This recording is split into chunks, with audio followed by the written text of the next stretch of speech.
8월 15일 광복절의 두 번째 BK 브리핑입니다.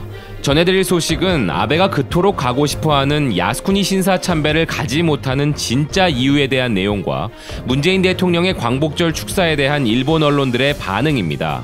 구독과 알림 설정으로 빠르게 BK 뉴스를 확인하시기 바랍니다. 아베가 그 누구보다 야스쿠니 신사 참배를 바라는 사람임은 많이 알려져 있는 부분인데요.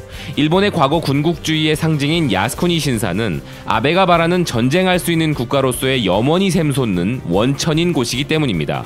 일본의 언론사 마이니치는 일본의 아베 총리, 야스쿠니 신사와의 전쟁이라는 헤드라인으로 보도하며 2013년 아베의 마지막 야스쿠니 방문이 아시아 이웃 국가들의 분노를 불러일으켰고 동맹국인 미국을 실망시킨 적이 있기 때문에 방문이 어려울 것이라는 전망을 이야기했었습니다. 그래서 아베는 결국 공무를 보내고 참배는 하지 않는 결정을 하였는데요. 우리 입장에서 본다면 한일 갈등이 극에 치달은 이 시점에서 신사 참배는 엄청난 반향을 일으킬 수 있기에 아베가 자제한 것이라는 해석이 될 수 있고 실제로도 그 영향이 없다고 할 수는 없을 것입니다. 그렇지만 아베가 그보다 더 우려했던 부분은 바로 중국 그리고 시진핑이었을 것이라는 일본 언론의 분석입니다. 내년 봄 시진핑의 일본 방문이 예정되어 있기에 이 부분을 의식했다는 분석이 나오고 있고 아베 내각은 최근 중일 관계가 그 어느 때보다 우호적인 상황이라고 판단하고 있기 때문에 우리나라뿐만 아니라 중국을 강하게 자극할 수 있는 야스쿠니 신사 참배는 정치적으로 보았을 때 불가능한 아베의 꿈이었을 것입니다.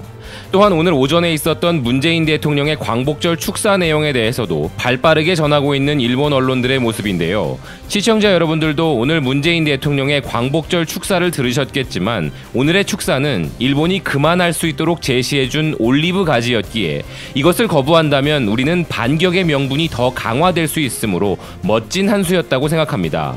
이와 관련하여 대부분의 일본 언론들도 문재인 대통령이 유화 제스처를 보냈다는 형태로 보도하고 있습니다. 마이니치는 한국 대통령이 광복절 연설, 일본의 대화를 통한 해결 촉구라는 헤드라인을 전하고 있으며 연설문의 내용을 간략히 보도하고 있고 교도통신도 대화를 촉구했다는 부분을 헤드라인으로 문재인 대통령이 통상면의 갈등 해소를 우선했다는 보도를 하고 있으며 연설문 내용 중에 강제징용 피해자 관련 부분과 위안부 피해자 문제에 대해 문재인 대통령이 직접 언급하지 않은 부분을 전하고 있습니다.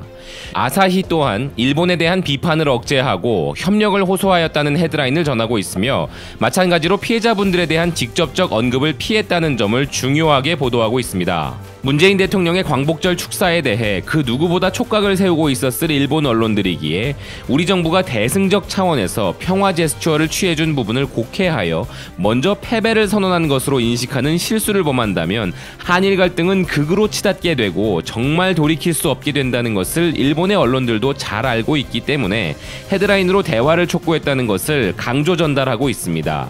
아직은 특별한 반응이 없는 극우 아베 혐한 언론들은 분명히 우리나라가 꼬리를 내렸다는 뉘앙스로 보도를 할 것이라고 예상이 되는데요. 문재인 대통령의 축사를 들은 아베 내각에게로 그 공이 넘어간 상황이고 괌 혹은 필리핀 마닐라로 예정되어 있던 비공개 외무차관 회담 일정이 취소되고 장소 변경으로 재추진될 수 있다는 이야기가 있었기에 이와 관련한 일본의 이후 반응에 따라 많은 변화가 있을 것으로 예상되는 한일 분쟁 상황입니다. 지금까지 광복절 저녁의 BK 브리핑이었습니다. 시청해주셔서 감사드립니다.